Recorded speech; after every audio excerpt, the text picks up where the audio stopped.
Waalaikumsalam warahmatullahi wabarakatuh. Alhamdulillah, alhamdulillah rabbil alamin wa bihi nasta'in ala umuri dunya waddin wassalatu wassalamu ala asyrafil anbiya wal mursalin imamil muttaqin wa ala alihi wa ashabihi ajma'in wa ba'du. Alhamdulillah rabbil alamin, segala puji hanya milik Allah Subhanahu wa taala atas izinnya, atas rahmatnya, atas nikmatnya kita bisa kembali bangun pada pagi hari ini. Dibangunkan kembali, ruh kita dikembalikan oleh Allah Subhanahu wa taala setelah kita meninggal dunia sementara ya, selama kita tidur. Alhamdulillah, dan kita kembali dipertemukan di tempat yang mulia ini setelah kita melaksanakan salat subuh berjamaah di tempat yang mulia pada waktunya, kemudian dilanjutkan dengan salah satu kegiatan dan insyaallah juga mulia di mata Allah Subhanahu wa taala, yaitu talabul ilmi, mencari ilmu, sebuah kewajiban yang tidak mengenal batas usia ya, yang diwajibkannya semenjak kita lahir sampai kita nanti insyaallah masuk ke liang lahat. Ibu bapak rahimakumullah, sebelum kita mulai pada pagi ini ada sebuah berita duka dari salah seorang jamaah kita, Mbak Arin ya, istrinya Mas Iwan, yang tinggalnya di Cirebon ya, pada di sini, Kregiben. Kregiben itu bahasanya Cirebon ya, mudahnya gitu kan. Susah bacanya kan. Kalau kayak di Australia kan ada Bilabong gitu ya. Kalau di Garut juga ada Malangbong, Pak Dek. Jadi masih dekat-dekat lah gitu ya. Ya, sini juga ada Klaten, ada Clayton gitu. Mbak Arin, ayahandanya meninggal dunia. Saya tahunya dari Facebooknya itu minggu ini ke hari apa ya kemarin itu? Jumat kalau tidak salah ya. Di Indonesia, sebagai sesama teman jamaah Westel, beliau yang paling jauh kayaknya ya, jamaah Westel yang paling jauh setiap hari pagi dari sana Kregiben ke sini. Kita ikut berduka mendoakan untuk almarhum ayahanda Mbak Arin. Mudah-mudahan Allah Subhanahu wa taala menerima segala amal kebaikannya, memaafkan, mengampuni segala kehilafannya dan menempatkannya tempat mulia di sisi Allah Subhanahu wa taala. Ala hadhini al-salihah al-fatihah. A'udzubillahi minasyaitonirrajim. Bismillahirrahmanirrahim. Alhamdulillahirabbil alamin arrahmanir rahim maliki yaumiddin. Iyyaka na'budu wa iyyaka nasta'in ihdinas siratal mustaqim.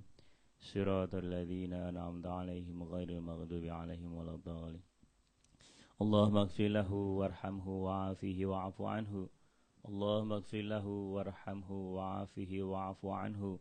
Wa akrim nuzulahu wa wasi' madkhalahu wa abdilhu daran khairan min darihi waj'al jannata mathwahu waj'alil jannata mathwahu waj'al jannata mathwahu birahmatika ya arhamar rahimin.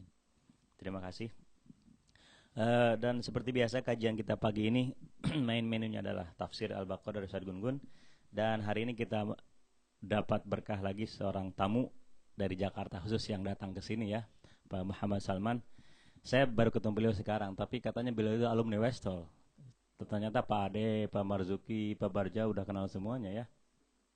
Malahan saya yang baru ketemu sekarang Pak Salman. Salah satu mujahidinnya ya.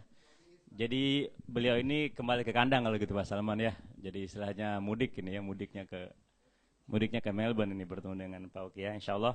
Jadi beliau, kita akan mendengarkan tausiah dari beliau. Mungkin ada informasi apa di Indonesia yang mungkin orang-orang yang lama di Melbourne tidak terlalu banyak ya. Seperti biasa nanti Pak Muhammad Salman akan berbicara, memberikan tausiah pertama, mungkin waktunya minimal 1 jam Pak. 2 jam juga boleh katanya. Silakan saja, nanti dilanjutkan dengan tafsir Al-Baqarah Ustaz Gun-Gun dan dilanjutkan terakhirnya dengan sesi tanya jawab.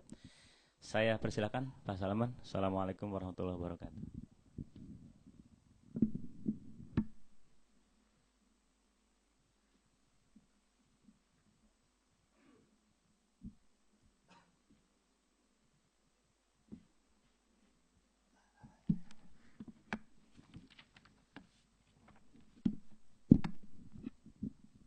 Assalamualaikum warahmatullahi wabarakatuh.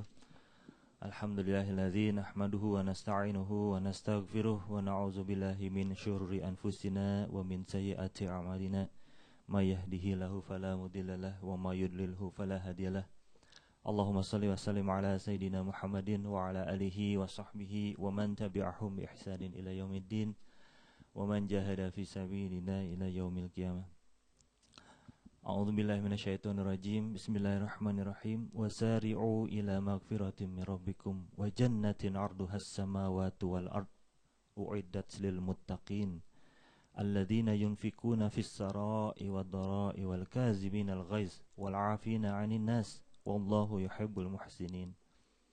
Walladzina idza fa'alu fahishatan aw zalamu anfusahum dzakarullah fastaghfaru lidzunubihim wa may yaghfiruz dzunuba illallah wa lam yusirru ala ma fa'alu wa hum ya'lamun. Shadaqallahul azim. Alhamdulillah, ada perjalanan satu pekan ini Pak Ade. Jadi ini perjalanan seperti perjalanan napak tilas. Napak tilas. Jadi alhamdulillah setelah sekian lama meninggalkan Melbourne ya. Itu antara tahun 2000 sampai awal 2003 Pak Ade.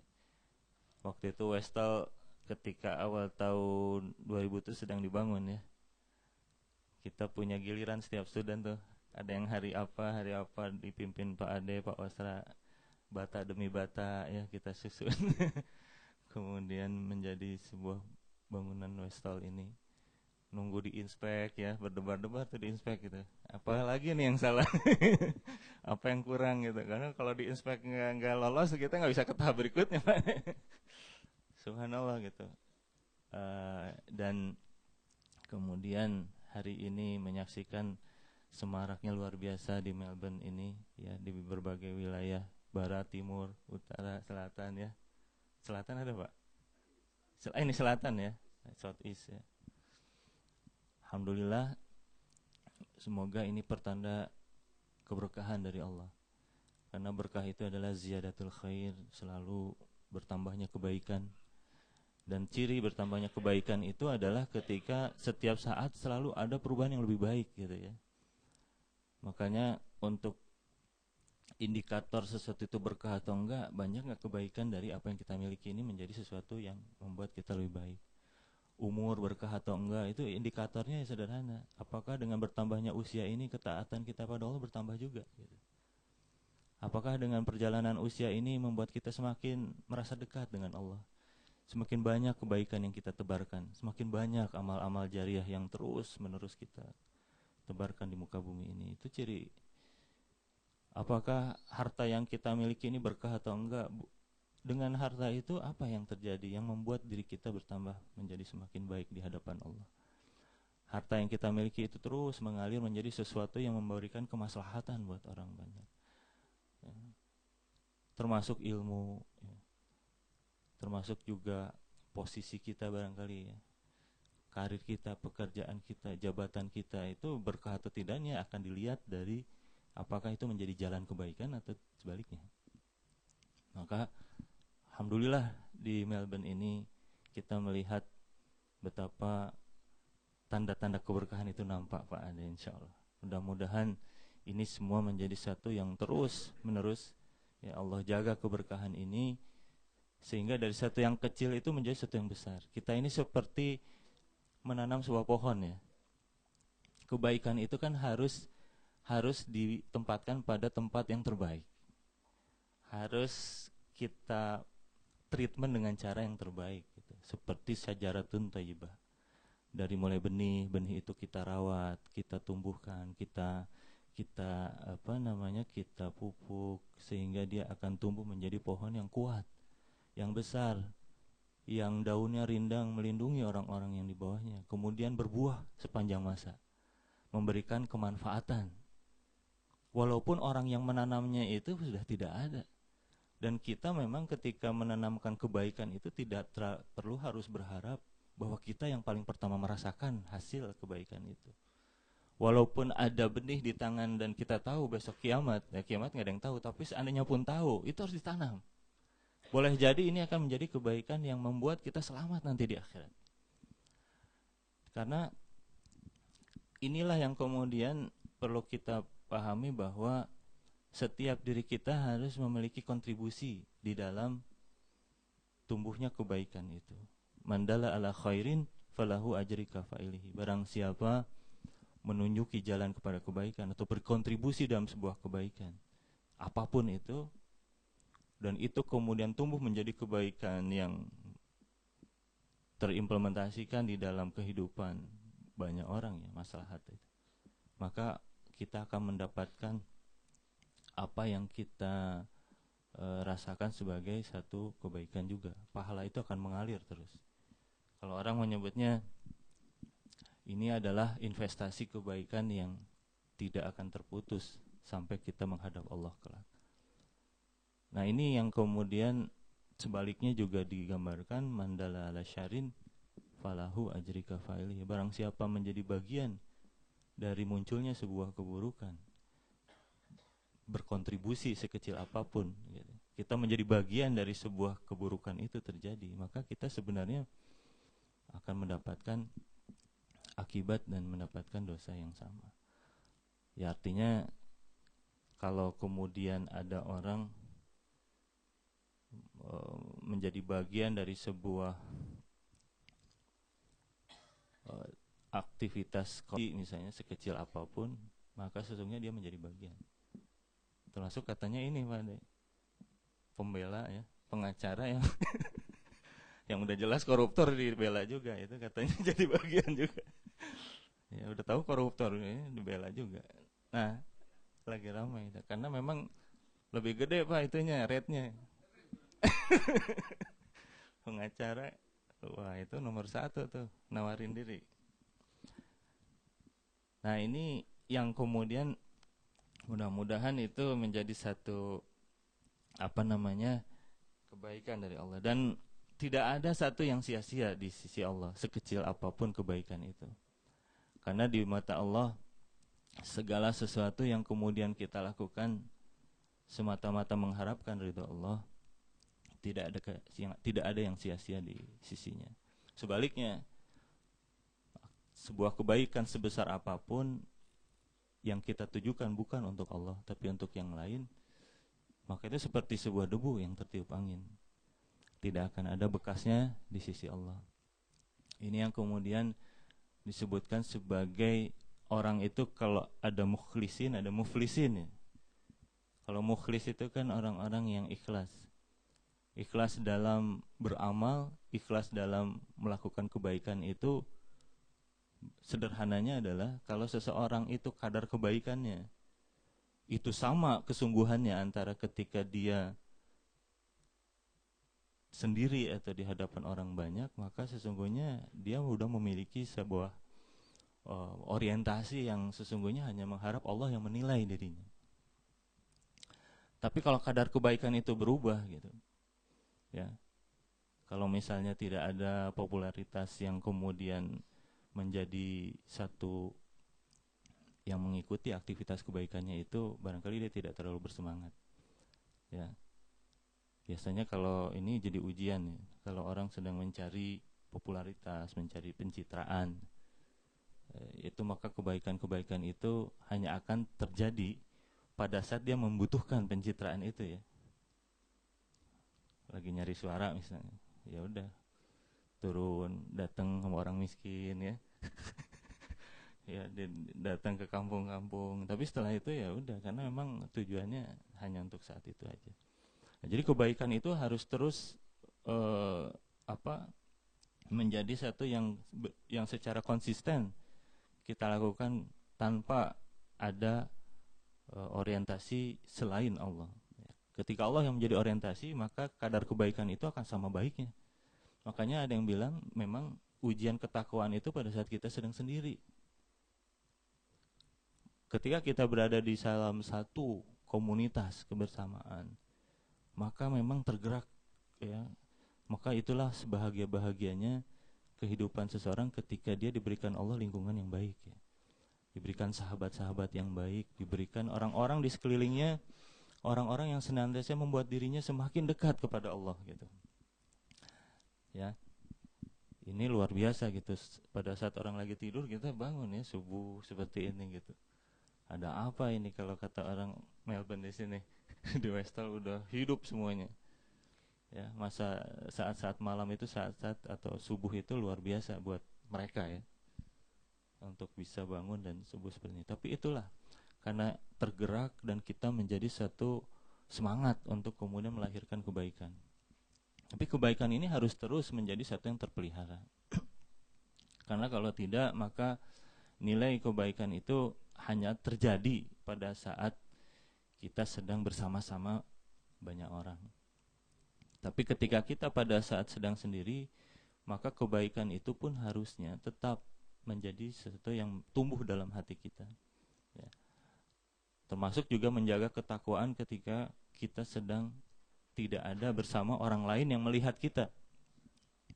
Ketika tidak ada orang lain bersama-sama melihat kita, maka bagaimana kita menjaga bahwa diri kita tetap memiliki nilai ketakwaan yang sama.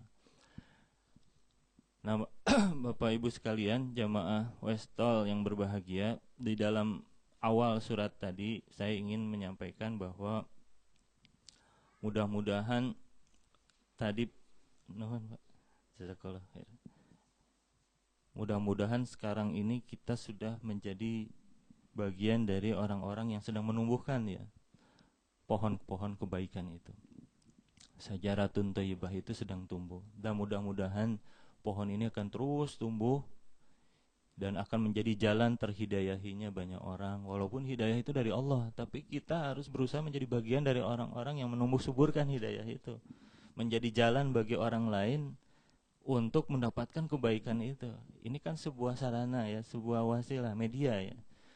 Dari mulai Westall ini gak ada jadi ada, tapi dengan adanya Westall betapa banyak orang yang kemudian nanti akan menjadi orang-orang yang dicintai oleh Allah, menjadi orang-orang yang tumbuh, menjadi orang-orang yang banyak beribadah kepada Allah, yang kemudian melahirkan orang-orang yang betul-betul menjadi hamba-hamba Allah yang taat. Ya, di tengah-tengah suasana Melbourne yang tentu saja tantangannya berbeda dengan ketika kita di tanah air.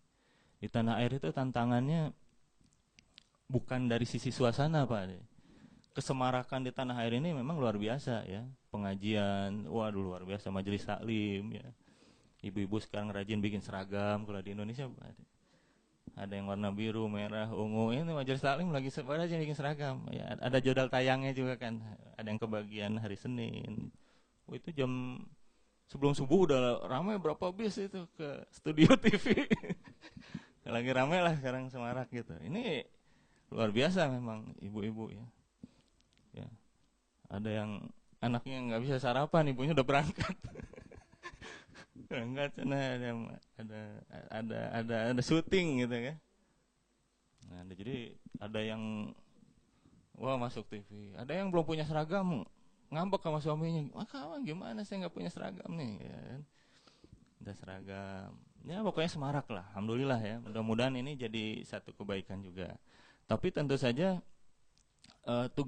tugas itu kan harusnya terus berlanjut. Jadi tidak hanya sekedar semaraknya gitu. Tapi satu aktivitas memahami din ini kan harus menjadi suatu program yang terus berjalan. Ya, kita dari satu yang yang namanya dari tidak memahami menjadi satu yang kita kemudian menjadi sebuah pemahaman, dan pemahaman itu menjadi sebuah perubahan gitu. Ya, kalau indikatornya kita mengaji 10 tahun tapi hidup nggak berubah gitu. Cara bersikap, cara berpikir, cara kita kemudian beramal tidak pernah berubah. Sebenarnya ada yang jadi satu pertanyaan gitu. Apa yang salah sebenarnya? Nah, jadi ini harus terus berlanjut. Maka apa yang dilakukan di Westall ini bisa jadi jauh lebih berdampak gitu. Boleh jadi. Makanya cirinya adalah ketika datang saat ini dengan waktu 10 tahun yang lalu udah beda gitu.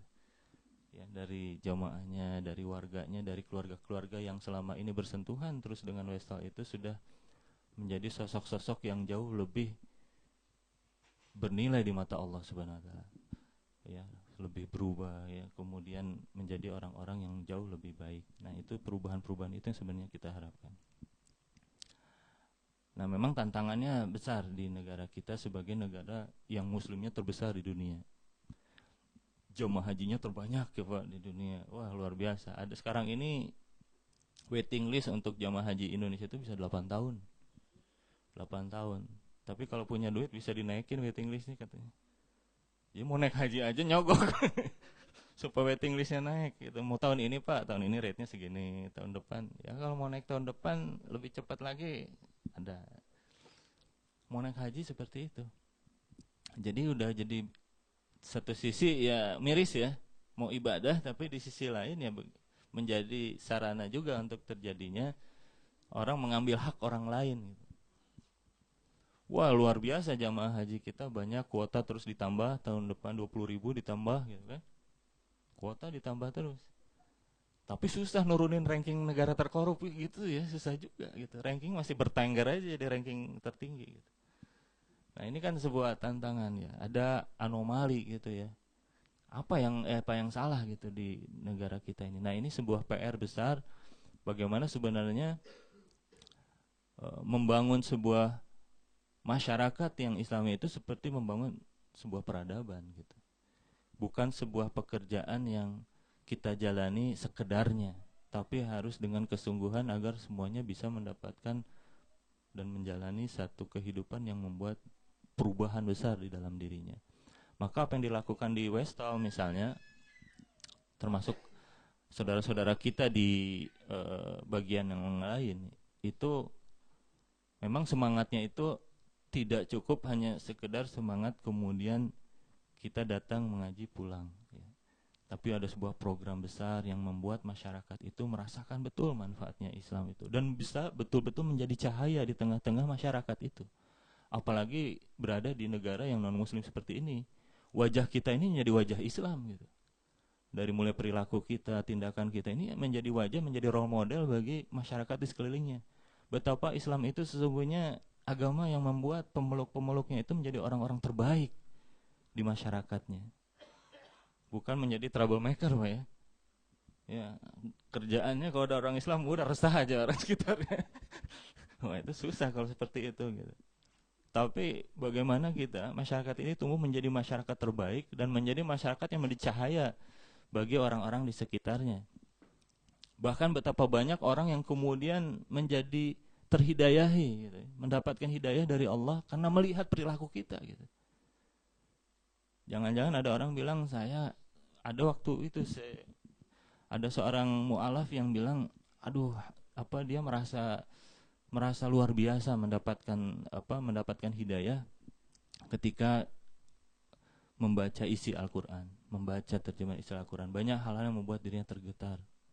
Dan itu kemudian menjadi jalan dirinya mendapatkan hidayah dari Allah.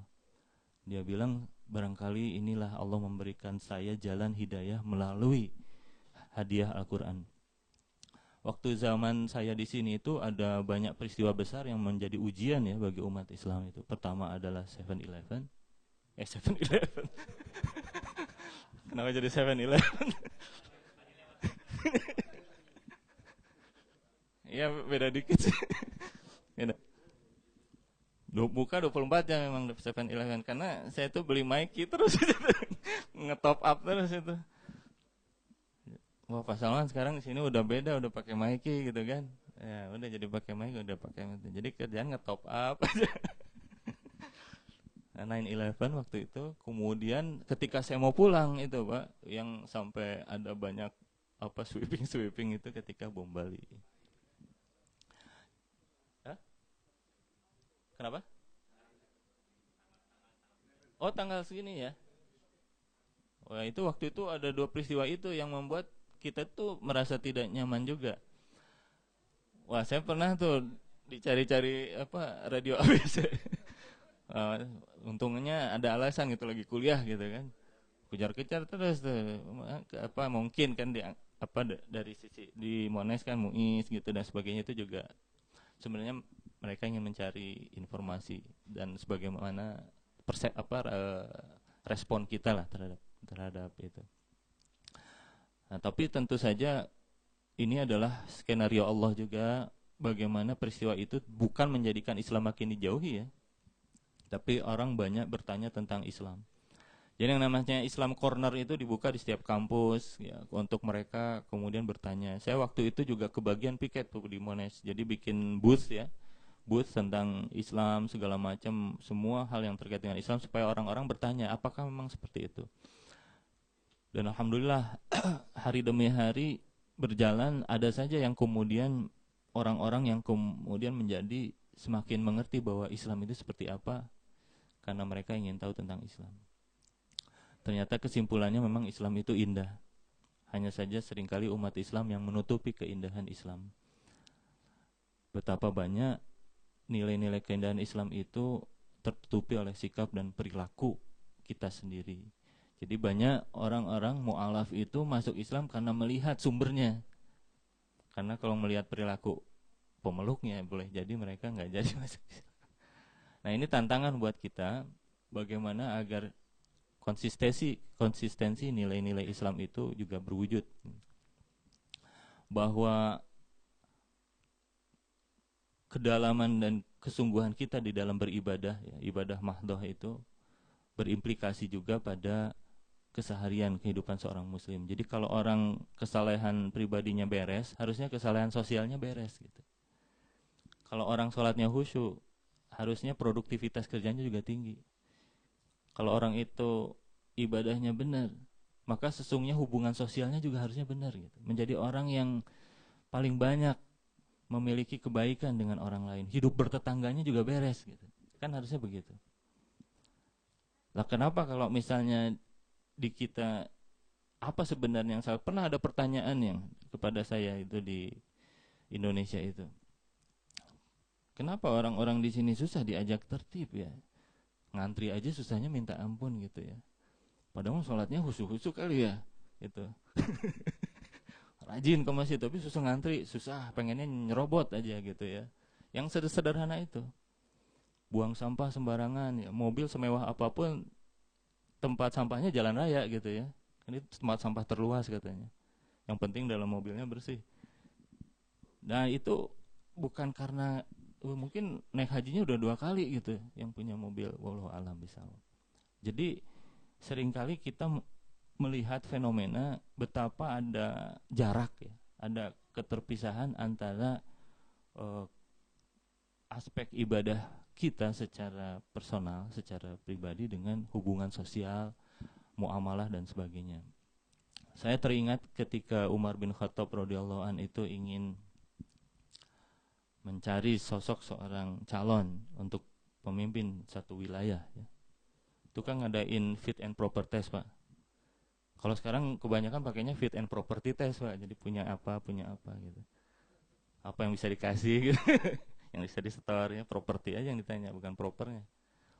Nah, fit and proper test itu dilakukan, salah satunya adalah ketika bertanya siapa di antara kalian yang tahu orang yang terbaik yang bisa saya berikan amanah ini. Wah, ada salah satu yang kemudian menyampaikan, wahai Umar, saya kenal si Fulan. Apa yang membuat engkau mengatakan yang terbaik? Dia adalah orang yang paling kita lihat memiliki kesungguhan ya, dan kekhusyuan di dalam sholatnya. Sholat itu saf paling depan, paling khusyuk gitu ya. Orang lain belum datang, dia udah datang ya. Pokoknya luar biasa dari sisi ibadah. Kata Umar, apa yang membuat engkau yakin bahwa dia orang yang terbaik, yang paling tepat diberikan amanah? Apakah engkau sudah mengenal dia? Ya saya lihat emang seperti itu kesehariannya gitu. Gak mungkin orang seperti itu bukan orang baik gitu. Yang namanya orang sholat paling khusyuk, orang khusyuk sholatnya itu pasti orang baik. Kita gak bisa menyaksikan orang seperti itu. Nah orang yang baik tapi bisa gak menanggung amanah gitu kan. Kata Umar, Anda seberapa kenal dengan orang itu? Ditanya, apakah Anda sudah pernah melakukan perjalanan jauh bersama? Bermalam bersama, perjalanan jauh dan bermalam. Itu kelihatan orang asli-aslinya Pak ya. Naik haji 40 hari, 40 dinten. Itu segala karakteristik keluar kan. Orang aslinya keluar semua. Ada yang egois, ada yang susah, ya nggak empati sama orang lain, diberikan susah. Kelihatan orang aslinya ketika sudah melakukan perjalanan panjang bersama. Nah itu salah satu ciri mengenal orang sebenarnya. Kita akan mengenali seseorang itu ketika melakukan perjalanan bersama yang panjang, bukan yang sejam dari Westall ke itu ya, nggak kelihatan. Nah tapi perjalanan panjang itu akan terlihat apakah dia orang yang kemudian memiliki seperti apa kebaikan seseorang, itu akan terlihat. Yang kedua, apakah katakan ditanya seperti itu, belum, saya belum pernah Umar. Oh, berarti kamu belum kenal sama orang itu. Ditanya pertanyaan berikutnya, pernah enggak kamu melakukan muamalah dengan orang itu? Muamalah itu kan luas ya, dari mulai urusan janji, jual beli, hutang piutang, apapun muamalah, urusan keseharian. Kalau orang itu baik, maka Anda tidak akan pernah bermasalah dalam hal muamalah dengan orang itu, dalam hal berinteraksi secara sosial dengan orang itu. Janjinya bisa dipegang. Walaupun Idul Fitri, ya utang tetap dibayar. Utang mah tetap gitu. Ya, jadi maaf lahir batin, utang tetap bayar. Nah itu. Tapi ya kalau mau diikhlaskan itu nggak apa-apa, lebih baik orang yang dipiutangi misalnya, ya udah saya ikhlaskan aja, itu lebih baik. Tapi kalau belum, ya tetap kewajiban. Nah itu belum juga, kata Umar, Anda belum kenal sama orang itu. Kalau berarti ya udah, saya nggak bisa mengangkat orang ini, memberikan amanah sama orang ini, karena Anda sebenarnya juga tidak terlalu mengenal orang itu. Jadi ada indikator-indikator lain yang harus kita lihat juga, ya, karena ini berkorelasi pada sisi yang lain yang sebenarnya menjadi ciri dari kepribadian seorang mukmin, ya. Maka mudah-mudahan lahir dari Westall ini, selain orang-orang yang semakin ya taat kepada Allah, semakin penuh masjid ini, sholatnya juga semakin banyak orang-orang yang khusyuk dan bersemarak ibadah itu makin tinggi, tapi orang-orang yang kemudian semakin beres kehidupan sosialnya, muamalahnya, kemudian persaudaraannya, ya. Ini kan ada muhajirin sama ansor ya sini ya. Kalau Pak Ade nih ansor. Kita ini udah muhajirin datang sini, ada waduh, bersaudarakan gitu. Makanya saya tahu merasakan walaupun datang ke sini Melbourne semakin dingin Pak ya, tapi rasanya hangat sekali kekeluargaan ini. Seperti ini second home gitu Pak. Datang ke sini itu seperti rumah kedua, ketemu Pak Ade lagi gitu kan. Waduh, Masya Allah gitu. Pak Mulyoto apalagi, waduh, kemana-mana saya diantar ke Napak Tilas Pak kemarin sama Pak Mulyoto. Napak Tilas, oh anak saya kan Safira sekarang sudah kelas 3 SMP. Jadi waktu di childcare di Monasville itu tadi diajak juga, ini Monasville di sini gitu kan, foto situ, terus ke rumah-rumah yang dulu banyak menjadi bagian dari sejarah kehidupan kami gitu ya, yang masih mengisi ruang di hati kami semua gitu, keluarga saya dan istri. Kemudian juga ke Ibu Ade Sukoco gitu, salah satu orang yang saya anggap orang tua juga. Kemudian kok banyak tempat. Alhamdulillah ketemu Pak Ade juga di sini. Alhamdulillah subhanallah gitu. Nah, ketemu Pak Iwan. Nah, kemudian menapak tilasi. Jadi ternyata memang satu yang nggak bisa kita hindari itu perpisahan, Pak ya. Ya, mau kita mencintai sesuatu sekencang, sekuat apapun, perpisahan itu pasti terjadi gitu. Anak yang dicintai pasti kita tinggalkan, istri yang kita cintai pasti ditinggalkan. Semuanya itu, perpisahan itu pasti ada. Secinta-cintanya Melbourne gitu, walaupun udah jadi PR, mungkin jadi citizen, ini akan kita tinggalkan juga, karena kita akan berangkat ke alam yang lain. Nah, masalahnya ketika kita berpisah itu kan kita ingin husnul khotimah ya. Jadi ending itu ending yang terbaik gitu. Nah, untuk menjadi husnul khotimah itu memang itu yang harus kita upayakan kepada Allah. Ketika kita meninggalkan tempat apapun, tinggalkan sejarah yang baik juga di tempat itu. Dimanapun kita berada, bertebaranlah kita di muka bumi, tapi usahakan kita meninggalkan catatan sejarah yang baik di manapun kita berada. Nah, itu adalah bagian yang harus kita jaga. Setiap detik itu punya story-nya masing-masing. Every second has a story kan. Tapi let's make a good history. bagaimana setiap detik perjalanan itu yang menjadi cerita tadi itu menjadi rangkaian sejarah kehidupan kita. Nah, tinggalkanlah sejarah yang terbaik, catatan sejarah terbaik untuk anak cucu kita. Maka kembali kepada sajaratun thayyibah tadi yang kita sirami, kita besarkan ya. Sehingga nanti akan terasakan manfaatnya dari generasi ke generasi. Maka itulah yang menjadi kebaikan yang terus mengalir walaupun kita nanti sudah tidak ada. Dan itulah yang tentu akan menolong kita nanti di yaumul akhir. Nah, ini yang kemudian kita jadikan satu semangat ya.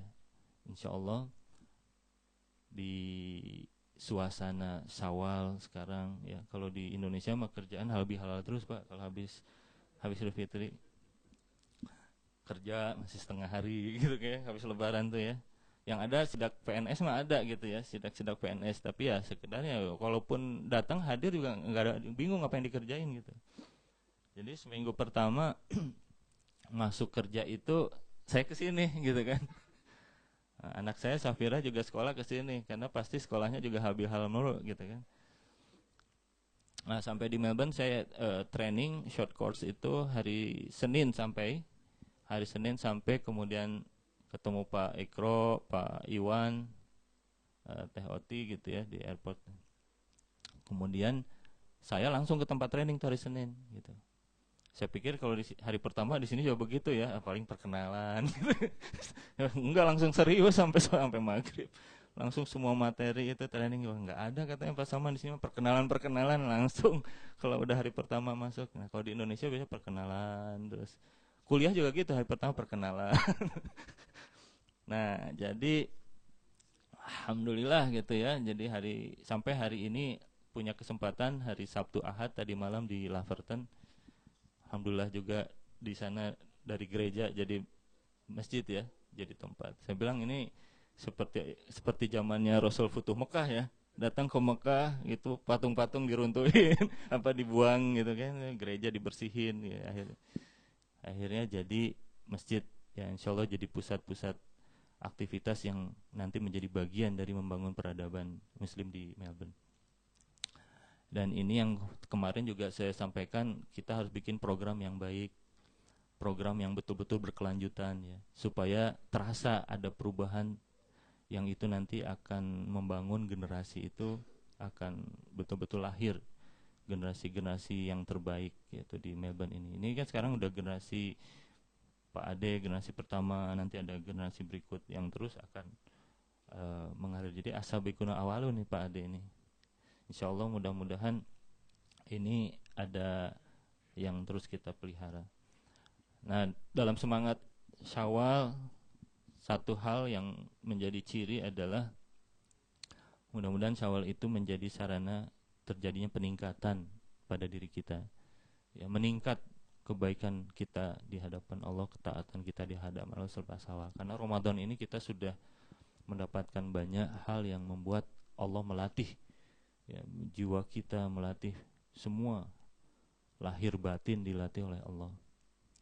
Jadi dari mulai sahurnya segala macam di sini normal ya tahun ini, alhamdulillah. Zaman saya 18 jam ya, 2 tahun summer mulu. Summer puasa itu. Jadi kalau udah acara di konsulat, pulang terawih, ceramah segala macam, nggak bisa tidur, itu nggak boleh tidur, bablas pasti. Sampai Clayton jam 12:30 gitu ya, jam 3 udah imsak. 2:30 itu wassalam tuh kalau udah tidur udah.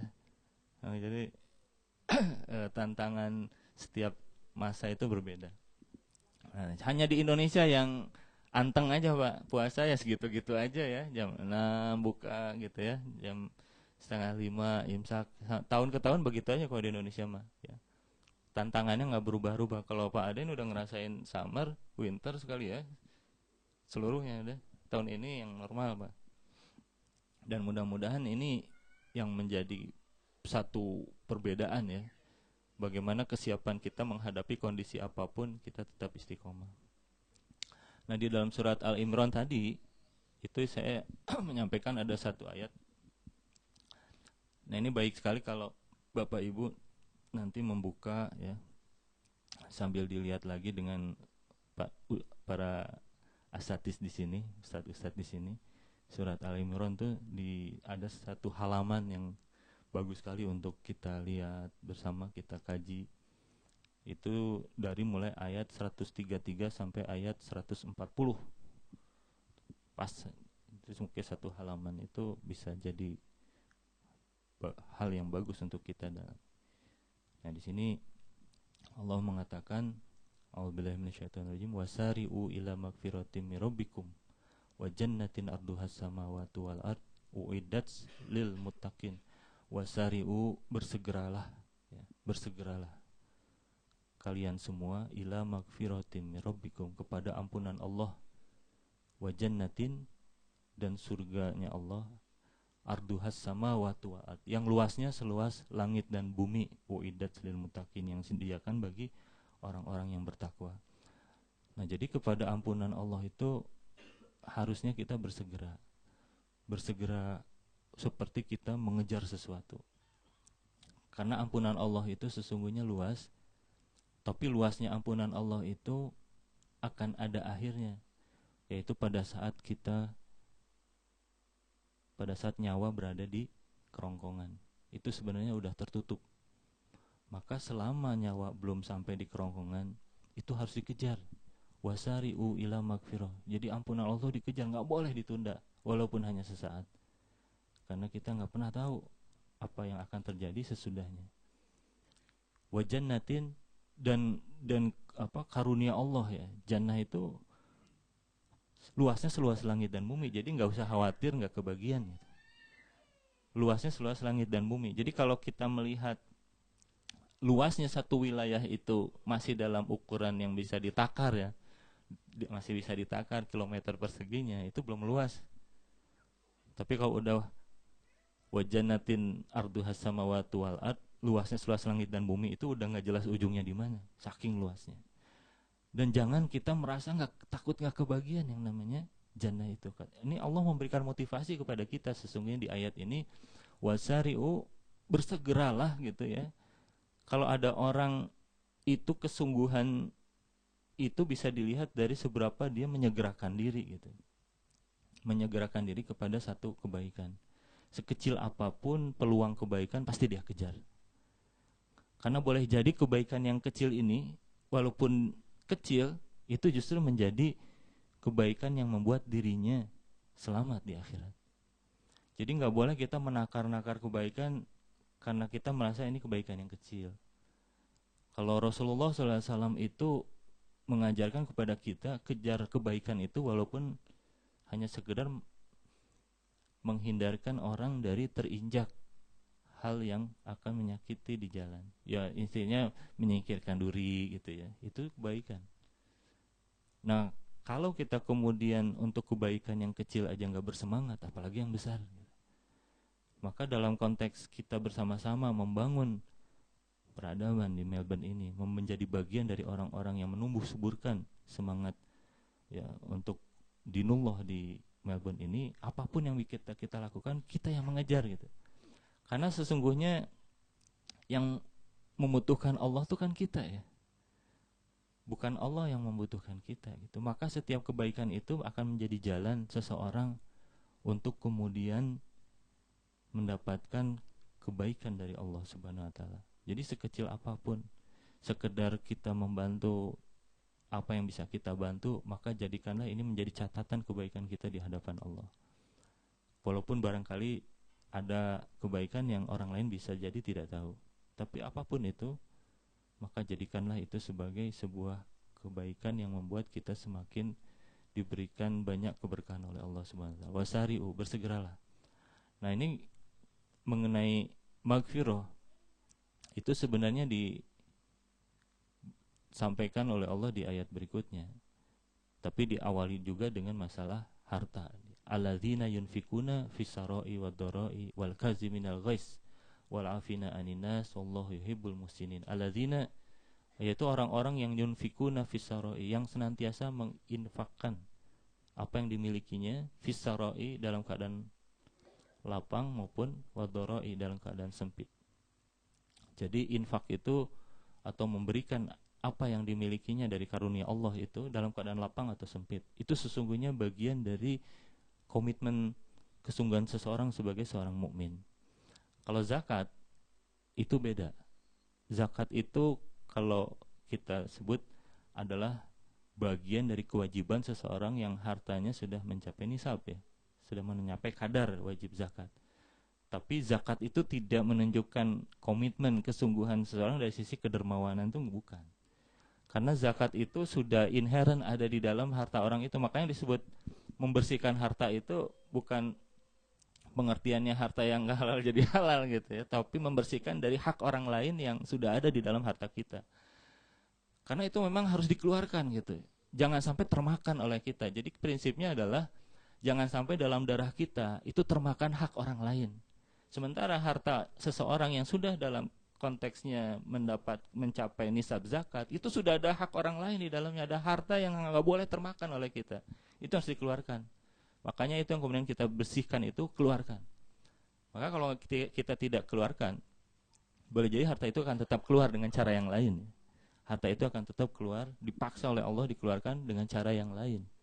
Apapun bisa terjadi. Maka itu yang harus dikeluarkan. Tapi kalau infak, makanya di dalam konteks perjuangan itu selalu ada orang yang kemudian yunfikuna fisaroi wadoroi ya, bukan besarannya.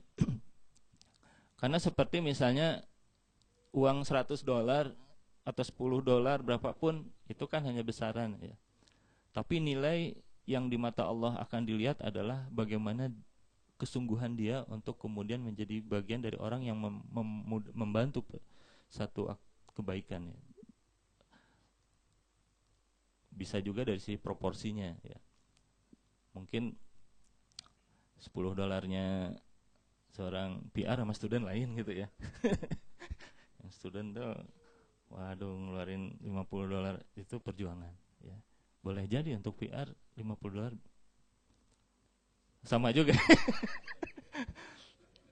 Sama juga ya.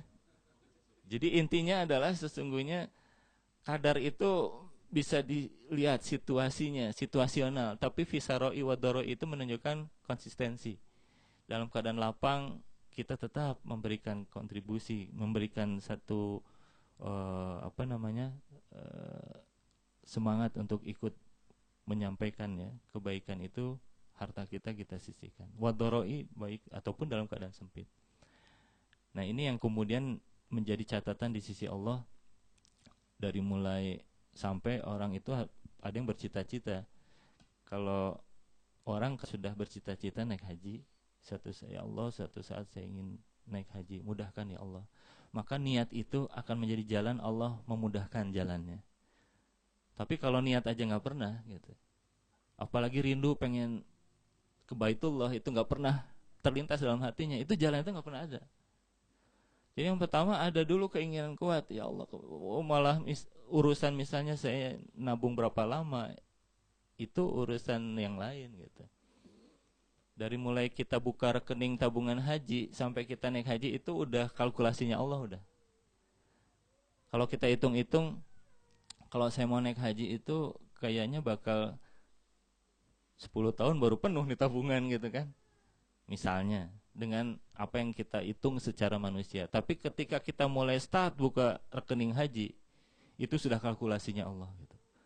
Bisa jadi ada rezeki yang kita tidak duga dan seterusnya yang membuat ternyata hitungan kita bisa meleset gitu. Dan boleh jadi lebih cepat dari yang kita duga. Dan itu banyak yang mengalaminya gitu.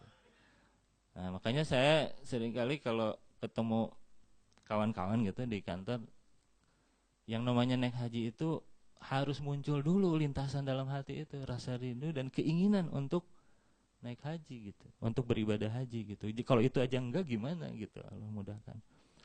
Ya, jadi ada keinginan untuk berangkat itu ada. Maka Allah akan mudahkan jalan itu. Kalkulasinya udah beda tuh kalau ke sana. Kalkulasinya udah semata-mata bukan semata-mata kalkulasi manusia. Jadi alladzina yunfikuna fisaroi wadoroi itu menunjukkan bahwa setiap apa yang kita infakkan, yang kita nafkahkan di jalan Allah, maka sesungguhnya akan ada balasan kebaikan yang jauh lebih besar ya. sebenarnya nilai kita, harta kita nggak hilang. Harta yang kita miliki ini sesungguhnya kepake hanya untuk 3 hal. Pertama adalah apa yang kita makan sehingga keluar menjadi kotoran. Pertama, apa yang kita kenakan, apa yang kita pakai. Yang ketiga, apa yang kita infakkan. Yang kita infakkan ini yang kemudian akan terus menemani kita sampai kita menghadap Allah kelak.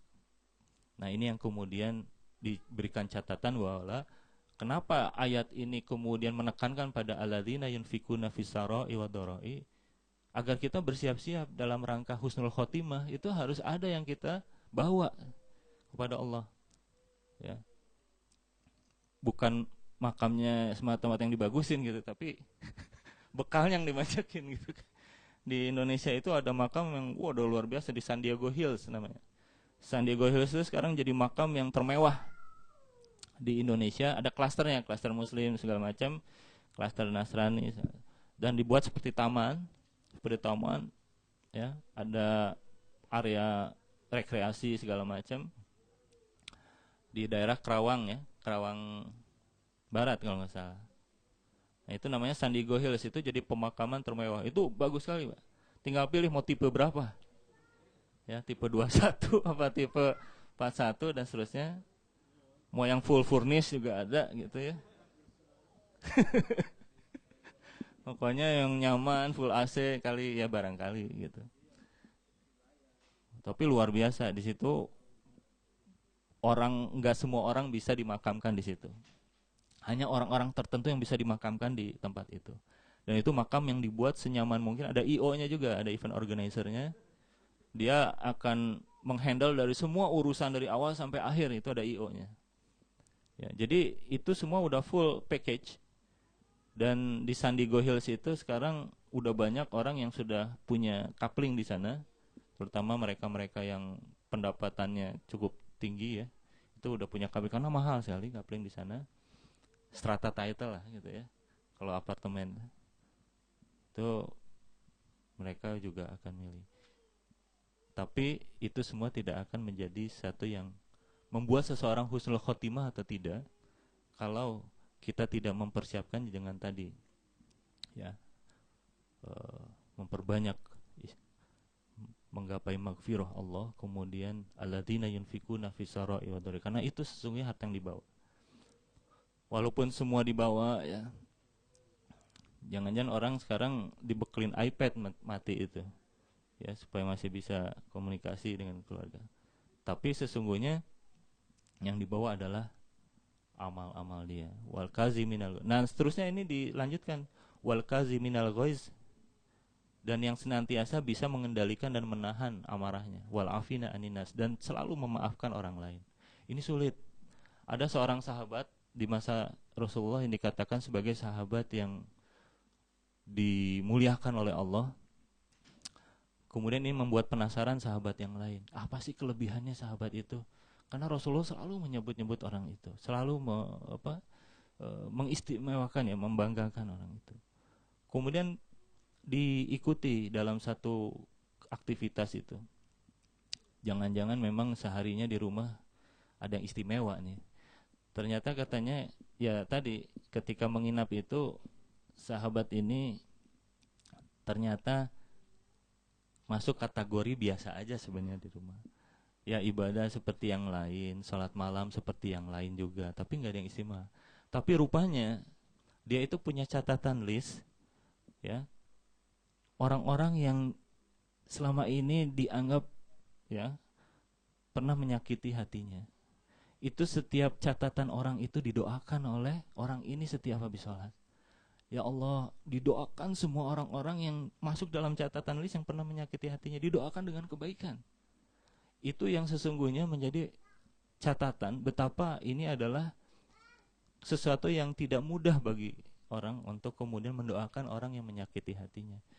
Jadi didoakan oleh dia itu semua. Betapa banyak orang yang kemudian didoakan oleh dia. Maka setiap doa-doa itu menjadi kebaikan yang mengalir pada dirinya. Allah menjanjikan bahwa setiap doa seseorang, doa kebaikan kepada orang lain, maka doa-doa itu akan diaminkan oleh malaikat agar kebaikan itu juga menimpa kepada kita. Maka semakin banyak yang kita doakan kebaikan, maka kebaikan itu akan kembali kepada kita. Dan ini yang sulit, wal kazibina ghaiz wal afina aninas, dan memaafkan manusia yang lain. Makanya mengendalikan amarah itu juga menjadi indikator, ya, menjadi indikator. Kadang-kadang dalam hubungan sosial, dalam satu komunitas, kan friksi-friksi itu selalu ada. Kadang ada perbedaan pendapat gitu, tapi itu hati-hati sekali, jangan sampai ada hal-hal yang membuat saudara kita tersakiti dan terus membekas di dalam hatinya. Tangan kita jangan sampai pernah tangan kita menyentuh orang lain, anak kita dan seterusnya. Jangan sampai tangan ini di hadapan Allah kemudian bersaksi gitu bahwa tangan ini pernah